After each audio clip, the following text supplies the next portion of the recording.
Hi guys, how you doing? Welcome to week 8. So we got this message, this announcement up for week 8.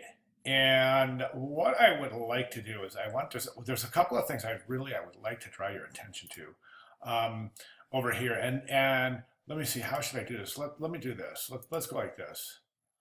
I just want to jump over to week 8. And I got this announcement here for you to, gives you the kind of the blow-by-blow plan, the plan of attack, as it were, and what you'll be expected to have learned and to be proficient at by the end of the week. But I want to show you something that's really, really well worth your while, and that's this week 8 presentation, Binding Your Book. And let's just take a look at that, and you can see why this is so important. This is called saddle stitch, and basically you just take your spread and you stack them on top of each other, your spreads, and you where the fold is, you actually place a staple. You can see it right here. And it's a really good idea to use a stapler. You open up the stapler, you use that to catch the staple as you see, you press into that, because you don't want that staple to fold over on itself. And the reason you don't is because you're gonna kind of use, I use a pencil eraser to fold this is what I'm talking about right here. That's what you're gonna end up with when you push the staple through the fold. Right there's your fold, because you place the eraser under the fold, put the staple over that, and press down. And what that's going to do is going to stick that staple in the paper. The eraser is going to catch it and prevent those little ends of the staple from curling under themselves and closing that bind. Then at that point, what I use is a pencil eraser. And I take the eraser and I put it down on that. And I just put it there and I press that down. Then I come over on this side and I take that with the pencil eraser and I press that down. Don't use your fingers, because you'll end up getting poked. I've done it 100,000 times, and that's the only reason I'm saying that is because I've been poked 100 times. So now I just use a pencil eraser when I'm building a mock-up, and it works just wonderfully. It really, really does. They're saying to use the butt end of an X-Acto knife, but I don't like that at all, because it's a blade, and it's the end of it's slippery, and it's not like the end of a eraser, which will grip that thing. So let's forget the X-Acto knife, okay? Let's just use the end of a pencil. Okay, and then that's fantastic. And then when you fold those down, you're done. And then it's time to photograph your work. And that's where I came in over here. Oh, and we do have a really nice little presentation here about photographing your work. Let's take a look at that, guy. And that is, where is that?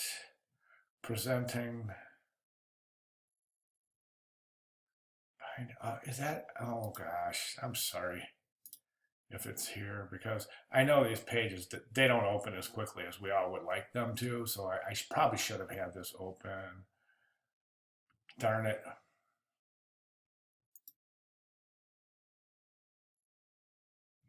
I want to find that presentation for you guys.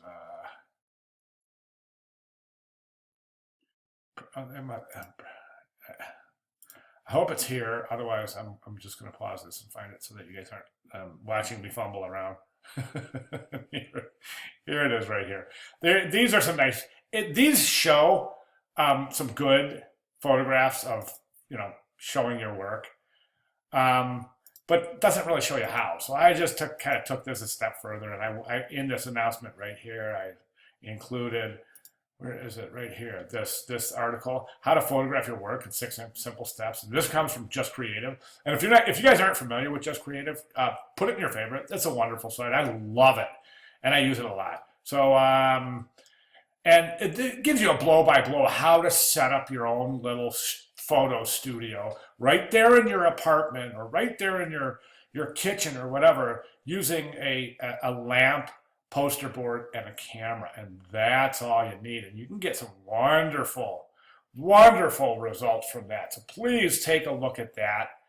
Look at those, are beautiful photographs, really nice stuff. And so the idea here is that you just don't photograph your work, like put it down on a desk and shoot it with stuff all over your desk, and Fritos, and pencils and pens and paint and everything else. And I've seen it. So, you know, think about it. Think about it. As clean a photograph as you can on that work. Okay. You know what? I think that's all I have. Um, oh yeah, that's a nice